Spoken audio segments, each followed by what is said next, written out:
ಅನಘಾ ವಾಸ್ತು ವೀಕ್ಷಕರಿಗೆ ಮಹೇಶ್ ಕುಮಾರ್ ಮಾಡುವ ನಮಸ್ಕಾರಗಳು. ನಾವಿವತ್ತು ಒಂದು ಇಂಟೀರಿಯರ್ ಎಕ್ಸ್ಪೀರಿಯನ್ಸ್ ನಿಮಗೆ ಮಾಡಬೇಕು ಅಂತ ಹೇಳಿ ಈ ವಿಡಿಯೋವನ್ನು ಮಾಡ್ತಾ ಇದ್ದೀವಿ. ಇಂಟೀರಿಯರ್ ಅಲ್ಲಿ ಸೋಫಾಗಳಿರುತ್ತೆ, ಆ ಒಂದು ರೂಮಿನ ಆಂಬಿಯನ್ಸ್ ಇರುತ್ತೆ, ಅಲ್ಲಿರ್ತಕ್ಕಂತಹ ಕುರ್ಚಿಗಳಾಗಿರ್ಬೋದು, ಬಳಸ್ತಕ್ಕಂಥ ಲೈಟಿಂಗ್ಗಳಾಗಿರ್ಬೋದು, ಟಿವಿ ಯೂನಿಟ್ ಆಗಿರ್ಬೋದು, ಚೇರ್ಗಳಾಗಿರ್ಬೋದು, ಸ್ಟಡಿ ಟೇಬಲ್ಗಳಾಗಿರ್ಬೋದು, ಇನ್ನು ಹಲವು ವಿಚಾರಗಳು ಇಂಟೀರಿಯರ್ ಇರುತ್ತೆ. ಎಲ್ಲ ವಿಚಾರಗಳನ್ನ ಆದಷ್ಟು ಕವರ್ ಮಾಡೋ ಪ್ರಯತ್ನ ಮಾಡ್ತೀನಿ. ನಿಮಗೆಲ್ಲ ಇಷ್ಟ ಆಗುತ್ತೆ ಈ ವಿಡಿಯೋ ಅಂತ ಭಾವಿಸ್ತಾ ನಮ್ಮ ಚಾನಲ್ನ ನೋಡ್ತಾ ಇರಿ. ಈ ವಿಡಿಯೋವನ್ನ ಕೂಡ ಸ್ಕಿಪ್ ಮಾಡದೆ ಪೂರ್ತಿ ನೋಡಿ ಅಂತ ಹೇಳ್ತಾ ಬನ್ನಿ ಶುರು ಮಾಡೋಣ. ಓಂ ಅನಘಾಯ ನಮಃ. ಈ ಹಾಲು ಅಳತೆಯಲ್ಲಿ ನೋಡ್ಬೇಕಾದ್ರೆ ತುಂಬಾ ದೊಡ್ಡದಾಗೇನಿಲ್ಲ. ಏನಂತೀರಾ ನೀವು, ನಮ್ಮನೆ ಹಾಲ್ ಚಿಕ್ಕದು ಅಂತೀರಾ. ಬಟ್ ಇದನ್ನ ಅರೇಂಜ್ಮೆಂಟ್ ಹೇಗೆ ಮಾಡಿದ್ದಾರೆ ನೋಡಿ, ಎಷ್ಟು ಬ್ಯೂಟಿಫುಲ್ ಆಗಿ ಅರೇಂಜ್ ಮಾಡಿದ್ದಾರೆ. ಈ ಲಿವಿಂಗ್ ಏರಿಯಾನ ನೀವು ಹೇಗೆ ಅರೇಂಜ್ ಮಾಡ್ಕೋತಿರೋ ಅದು ನಿಮ್ಮ ಚಾಣಾಕ್ಷತನ. ಇಂಟೀರಿಯರ್ ಅಲ್ಲಿ ನೀವು ತಲೆ ಉಪಯೋಗಿಸ್ಬೇಕಾಗುತ್ತೆ, ಸಾಕಷ್ಟು ಸಮಯ ಕೊಡಬೇಕಾಗುತ್ತೆ, ಅವಾಗ ನಿಮಗೆ ಐಡಿಯಾಸ್ ಬರುತ್ತೆ. ನೋಡಿ, ಇಲ್ಲಿ ಇದೊಂದು ಲಿವಿಂಗ್ ಏರಿಯಾ. ಇಲ್ಲಿ ಒಂದು ಸೋಫಾ ಯೂನಿಟ್ ಯಾವ ರೀತಿಯಾಗಿದೆ ಅಂದ್ರೆ ಎಲ್ ಶೇಪಲ್ಲಿ ಇದೆ. ಈ ಎಲ್ ಶೇಪ್ ಸೋಫಾದ ಎದುರುಗಡೆ ನಿಮಗೆ ಈ ಕಾಫಿ ಟೇಬಲ್ ಬರ್ತಾ ಇದೆ. ಅದೇ ರೀತಿ ಒಂದು ನೋಡಿ, ಒಂದು ಲುಕ್ ಎನ್ಹಾನ್ಸ್ ಮಾಡೋದಕ್ಕೆ ಏನೇನು ಬೇಕೋ ಅವೆಲ್ಲವನ್ನು ಕೊಟ್ಟಿದ್ದಾರೆ. ಸೈಡ್ ಟೇಬಲ್ಗಳು ಕೊಟ್ಟಿದ್ದಾರೆ. ಅವೆಲ್ಲ ಕೊಟ್ಟರು ಸಹಿತ ಇದು ಫುಲ್ ಆಡ್ ಆಗಿ ಕಾಣಿಸ್ತಿಲ್ಲ ನಿಮಗೆ. ಮತ್ತೆ ಲೈಟಿಂಗ್ಸ್ ನೋಡಿ. ಅದೇ ರೀತಿ ಬ್ಯಾಕ್ ಗ್ರೌಂಡ್ ಅಲ್ಲಿ ನೋಡಕ್ ಹೋದಾಗ ಒಂದು ಶೋಕೇಸ್ ಅಂತ ಕರಿತೀವಿ. ಅದೇ ರೀತಿಯಲ್ಲಿ ಒಂದು ಲೈಬ್ರರಿ ಆಗಲಿ ಅಥವಾ ಸ್ಟಡಿ ರೂಮ್ ಆಗಲಿ, ಒಂದು ಸ್ಟಡಿ ರೂಮನ್ನ ಎಷ್ಟು ನೀಟಾಗಿ ಅರೇಂಜ್ ಮಾಡ್ಬೋದು ಅನ್ನೋದನ್ನು ಕೂಡ ನೀವು ಗಮನಿಸ್ಬೋದು. ಇದೆಲ್ಲ ನಿಮಗೆ ಅಳತೆಯನ್ನು ನೋಡಕ್ ಹೋದ್ರೆ ನನ್ನ ಪ್ರಕಾರ ಇದೊಂದು 10 ರಿಂದ 15 ಅಡಿ ಇದೆ. 10x15, 10x15. 10x15 ಅಲ್ಲಿ ಇಷ್ಟೊಂದನ್ನ ಇವರು ಅರೇಂಜ್ ಮಾಡಿದ್ದಾರೆ. ನಾನು ನಿನ್ನೆ ಒಂದು ವಿಸಿಟಲ್ಲಿ ಹೋಗಿದ್ದೆ. ಅವ್ರೇನಂತ ಇದ್ರು, ನಾನು ಹಾಲ್ ಚಿಕ್ಕದಾಯ್ತು ಅಂತ ಇದ್ರು. ಈ ಹಾಲನ್ನು ನೋಡಿ, ಇದು ಯಾವ ಲೆಕ್ಕದಲ್ಲಿ ನೀವು ಅರೇಂಜ್ ಮಾಡ್ತೀರಾ ಅದರ ಆಧಾರದ ಮೇಲೆ ಇದು ಚಿಕ್ಕದು ದೊಡ್ಡದು ಅನ್ನೋ ನಿರ್ಧಾರ ಆಗುತ್ತೆ ಹೊರತು ಯಾವುದೇ ರೀತಿ ಒಂದು ಹಾಲನ್ನ ನೀವು ಬರೀ ಸೈಜ್ ಮೇಲೆ ಇದು ಮಾಡೋಕ್ಕಾಗಲ್ಲ. ನೀವು ಹೇಗೆ ಅದನ್ನು ಯುಟಿಲೈಸ್ ಮಾಡ್ಕೊಂಡಿದ್ರಿ, ಹೇಗೆ ಯುಟಿಲೈಸ್ ಮಾಡ್ಕೋತೀರಾ, ಅದು ತುಂಬಾ ಇಂಪಾರ್ಟೆಂಟ್ ಆಗುತ್ತೆ.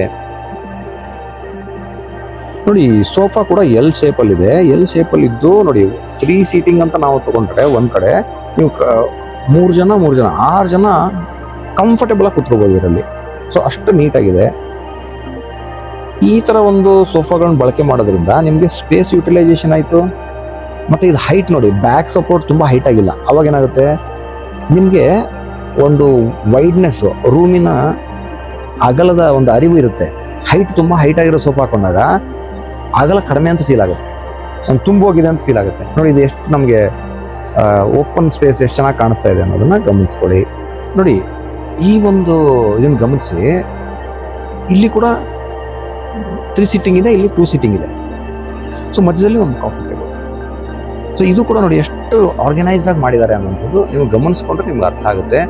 ಸೊ ಅಲ್ಲೊಂದು ಬ್ಯಾಕ್ ಡ್ರಾಪ್ ಕೊಟ್ಟಿರ್ತಕ್ಕಂಥದ್ದಾಗಿರ್ಬೋದು, ಲೈಟಿಂಗ್ ಆಗಿರ್ಬೋದು. ಸೊ ಇಲ್ಲಿ ಇದು ಕೂಡ ತುಂಬಾ ಚಿಕ್ಕ ಅಳ್ತೀನಿ ಅಂತ ಅನ್ಕೋಬಹುದು ನಾವು. ಮತ್ತೆ ಇದ್ರಿಗೂ ನೋಡಿ, ನೀವು ಸೋಫಾ ಮೇನ್ಲಿ ಇವಾಗಿನ ಟ್ರೆಂಡ್ ಏನಾಗ್ತಾ ಇದೆ ಅಂದ್ರೆ ಹೈಟ್ ಕಡಿಮೆ, ಬ್ಯಾಕ್ ಸಪೋರ್ಟ್ ಹೈಟ್ ಕಡಿಮೆ ಬರ್ತಾ ಇದೆ. ಸೊ ಅವಾಗ ನಿಮಗೆ ಅದೊಂದು ಡೀಪ್ನೆಸ್, ಆ ರೂಮಿನ ಅಗಲದ ಒಂದು ಅರಿವಾಗೋದಾಗ್ಲಿ, ಅವೆಲ್ಲ ನಿಮ್ಗೆ ಒಂದು ಅಂಡರ್ಸ್ಟ್ಯಾಂಡಿಂಗ್ ಇರುತ್ತೆ.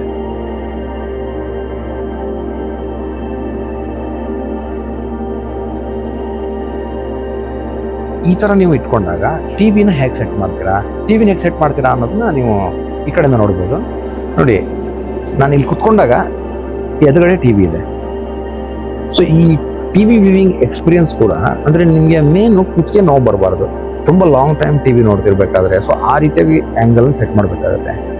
ಸೊ ಟಿವಿ ಏನ್ ಸೆಟ್ ಮಾಡಿದ್ದಾರೆ ಅದ್ರ ಮೇಲ್ಗಡೆ ಒಂದ್ಸಲ ಇದು ಮಾಡಿ, ಮೇಲ್ಗಡೆ ನೋಡಿ, ಅದರಲ್ಲಿ ನೀವೇನು ನಿಮ್ಮ ಫ್ಯಾಮಿಲಿ ಫೋಟೋಸ್ಗಳಾಗ್ಲಿ ಸಾಕಷ್ಟು ಅವನ್ನೆಲ್ಲ ಹಾಕಕ್ಕೆ ಅವಕಾಶ ಇರುತ್ತೆ. ಇದ್ರಾಗಿ ಪಾಸಿಟಿವ್ ಆಗಿ ಒಂದು ವೈಬ್ ಬರೋ ಥರ ನೀವು ಯೂಟಿಲೈಸ್ ಮಾಡಬೇಕು.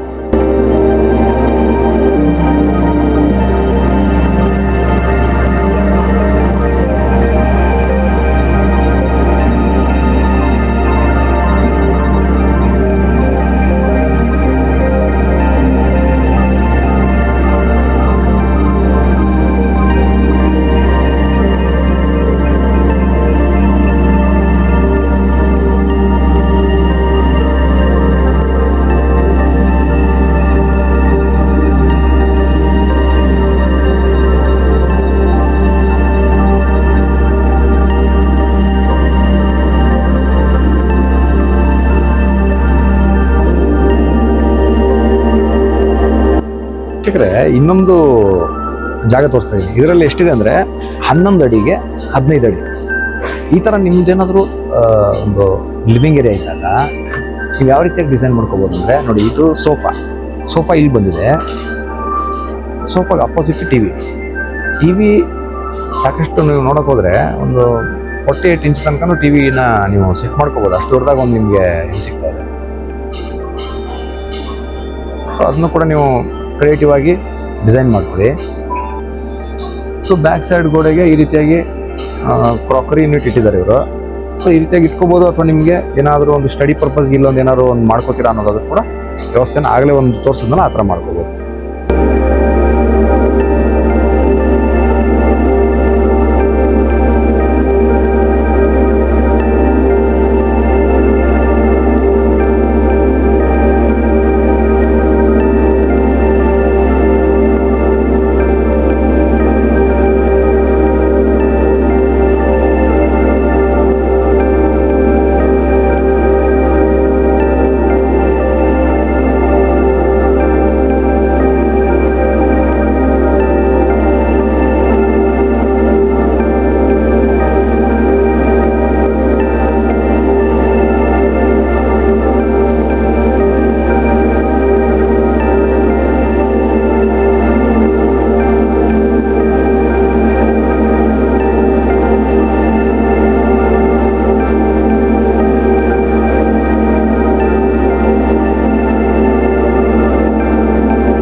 ಇದೊಂದು ಚಿಕ್ಕ ಪುಟ್ಟ ಫ್ಯಾಮಿಲಿಗೆ, ಪೇರೆಂಟು ಇಬ್ರು ಮಕ್ಳು ಇರ್ತಾರೆ, ಅದರ ಚಿಕ್ಕ ಫ್ಯಾಮಿಲಿಗೆ ಸೂಟಬಲ್ ಆಗೋ ಥರ ಇದೆ.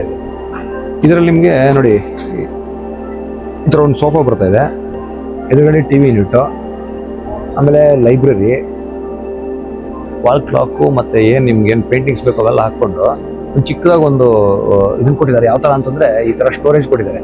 ಇದರಲ್ಲಿ ಬುಕ್ಸ್ ಇಟ್ಕೋಬೋದು, ಅಥವಾ ನಿಮಗೆ ಯಾವ ರೀತಿಯಾಗಿ ಉಪಯೋಗಿಸ್ತೀರ ಆ ಥರ ಉಪಯೋಗಿಸ್ಕೋಬೋದು ಇದನ್ನು.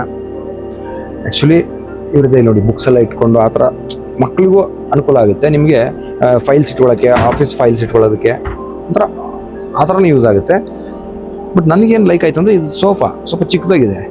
ಸೊ ನಾವು ಎಕ್ಸ್ಪ್ಲೋರ್ ಮಾಡ್ದಂಗೂ ಸಾಕಷ್ಟು ವಿಚಾರಗಳು ಸಿಗ್ತವೆ ನಿಮಗೆ. ನೀವೇನು ಮಾಡ್ತಾ ಇದ್ದೀರಾ ಅಂತಂದರೆ ದೊಡ್ಡದಾಗಿರಬೇಕು. ಬರೀ ದೊಡ್ಡದು ಅನ್ನೋದಕ್ಕಿಂತ ಚಿಕ್ಕದನ್ನು ಹೇಗೆ ಯೂಟಿಲೈಸ್ ಮಾಡ್ಕೋತೀವಿ, ಎಷ್ಟು ಎಫೆಕ್ಟಿವ್ ಆಗಿ ಯೂಟಿಲೈಸ್ ಮಾಡ್ಕೋತೀವಿ ಅನ್ನೋದ್ರ ಕಡೆ ಗಮನ ಕೊಡಿ. ಭಾಳ ಚೆನ್ನಾಗಿ ಬಂದಿದೆ ನೋಡಿ, ಇದನ್ನು ಗಮನಿಸ್ಕೊಳ್ಳಿ. ಈ ರೀತಿಯಾದ ಒಂದು ಎಕ್ಸ್ಪೀರಿಯನ್ಸ್ ಮಾಡಿದಾಗ ನಿಮ್ಗೆ ಅದರ ಅನುಭವ ಆಗಲಿ ಅಂತಲೇ ಈ ವಿಡಿಯೋವನ್ನು ತೋರಿಸ್ತಾ ಇರೋದು.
ವೀಕ್ಷಕರೇ, ಸಾಕಷ್ಟು ವಿಚಾರಗಳನ್ನು ಇಂಟೀರಿಯರ್ ಬಗ್ಗೆ ನಿಮಗೆ ವಿಸ್ತಾರವಾಗಿ ತಿಳಿಸ್ಕೊಟ್ಟಿದ್ದೀನಿ. ನನ್ನ ಹಿಂದಿನ ವಿಡಿಯೋಗಳಲ್ಲಿ ಯಾವ ರೀತಿಯಾಗಿ ನಾನು ಡೀಟೇಲ್ಡ್ ಆಗಿ ಎಕ್ಸ್ಪ್ಲನೇಷನ್ ಕೊಟ್ಟಿದ್ದೀನೋ ಅದೇ ರೀತಿಯಲ್ಲಿ ಈ ಇಂಟೀರಿಯರ್ ವಿಚಾರಗಳಲ್ಲೂ ಸಹ ನಿಮ್ಮ ಸಾಕಷ್ಟು ಡೌಟ್ಗಳನ್ನು ಇದರಲ್ಲಿ ಕ್ಲಿಯರ್ ಮಾಡಿದ್ದೀನಿ. ಲಿವಿಂಗ್ ಏರಿಯಾ ಇರ್ಬೋದು, ಸೋಫಾಗಳು ಯಾವ ರೀತಿಯಾಗಿರಬೇಕು, ಸ್ಪೇಸ್ ಹೇಗೆ ಸೇವ್ ಮಾಡೋದಾಗಿರ್ಬೋದು, ಎಲ್ಲ ವಿಚಾರಗಳನ್ನು ವಿಸ್ತಾರವಾಗಿ ತಿಳಿಸ್ಕೊಟ್ಟಿದ್ದೀನಿ. ಈ ವಿಡಿಯೋ ನಿಮಗೆ ಇಷ್ಟ ಆಗಿದೆ ಅಂತ ಭಾವಿಸ್ತೀನಿ. ಇದೇ ರೀತಿ ನಮ್ಮ ಚಾನಲ್ನ ನೋಡ್ತಾ ಇರಿ, ನಿಮ್ಮ ಬಂಧು ಬಾಂಧವರಲ್ಲಿ ಶೇರ್ ಮಾಡ್ತಾ ಇರಿ, ಸಬ್ಸ್ಕ್ರೈಬ್ ಮಾಡ್ಕೊಳ್ಳಿ. ಹಾಗೆ ನೀವು ಕೂಡ ಒಂದು 10 ಜನ ನಿಮ್ಮ ಫ್ರೆಂಡ್ಸ್ಗೆ ಸಬ್ಸ್ಕ್ರೈಬ್ ಮಾಡಿಸಿ ಅಂತ ಹೇಳ್ತಾ ನಿಮ್ಮೆಲ್ಲರಿಗೂ ಅನಘಾ ವಾಸ್ತು ಮಹೇಶ್ ಕುಮಾರ್ ಮಾಡುವ ಧನ್ಯವಾದಗಳು. ಇದೇ ರೀತಿ ನಮ್ಮ ವಿಡಿಯೋಗಳು ನೋಡ್ತಾ ಇರಿ. ನಮಸ್ಕಾರ.